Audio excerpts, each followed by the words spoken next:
Webb, the Looney Bin Corvette. Daryl, nice burnout, nice burnout. Thank you. Tell us a little bit more here. How's your season going so far this year? Actually, so far it's going great.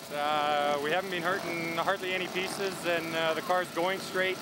It's hooking up real good and everything like that. So far everything's been working perfect. What's it going to take for this next round?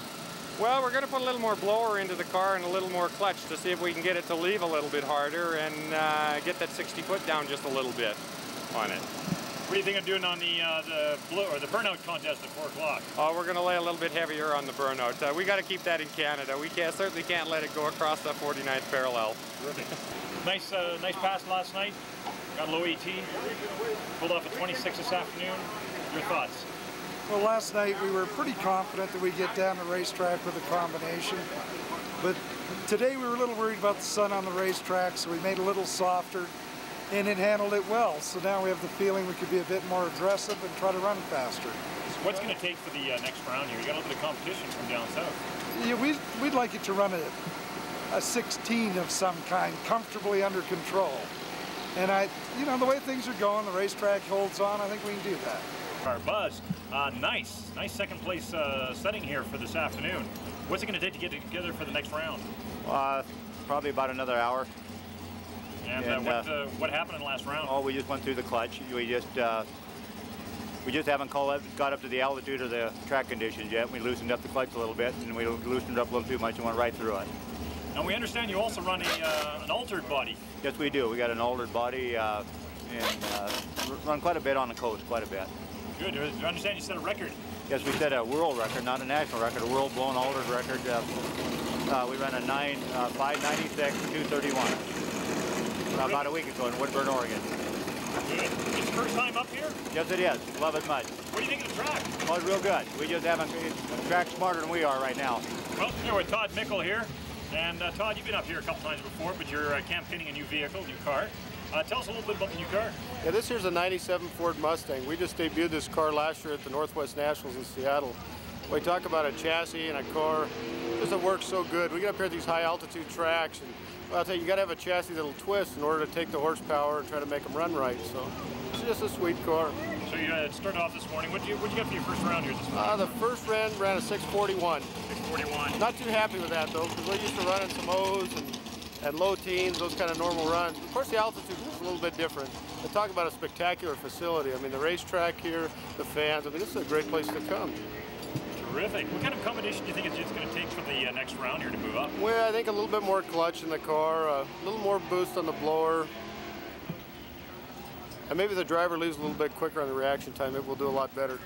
Talk about waking up here. Yeah. So what are you doing this year? You're doing something a little different this year. This year will be the first year that any American drag racer has ever covered 4 countries.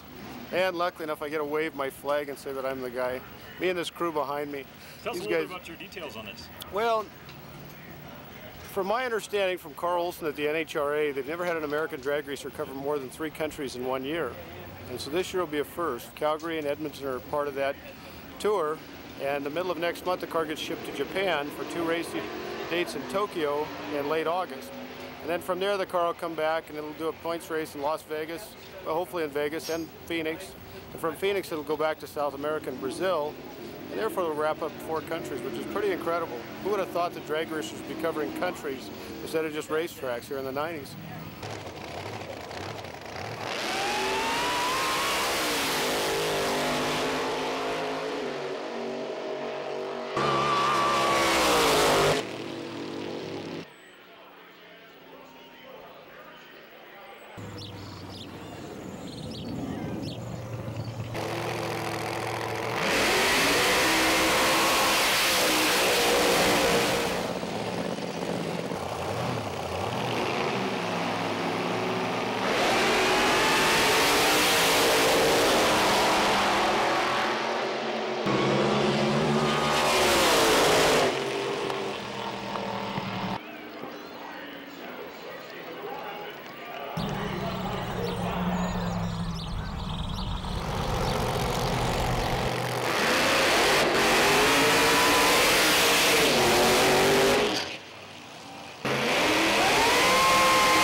Brent Jones out of Montana, congratulations, runner-up in the Chicago ladder. How's it feel, and what'd you think of the track? It's a good track, lots of traction, and it felt good. Nice to be here. Well, Roger, we're getting used to seeing you out here a few times. Chicago-style ladder today, first place, kept it consistent. Any thoughts? Yeah, actually the car ran well, and it was a better race car than it showed. The guy behind our steering wheel made a mistake on the last run, and that's why it didn't run as well as it had earlier. Yeah, you had a little bit of a hard time there. What happened? The car was right. It was just me. I didn't drive it properly. I was a little late on the lever and got the car shaking. For once, Bob did everything right, and it was the guy behind the wheel that hurt it. Well, you still pulled it off. What's the rest of the season look like? Well, it looks really good. I mean, this is a great start to be able to run here and have a crowd and a racetrack and bring these people in. It's really good for Calgary. Now we go to Edmonton and hope we can put on the same kind of show for the people. Keep it up. Thanks a lot.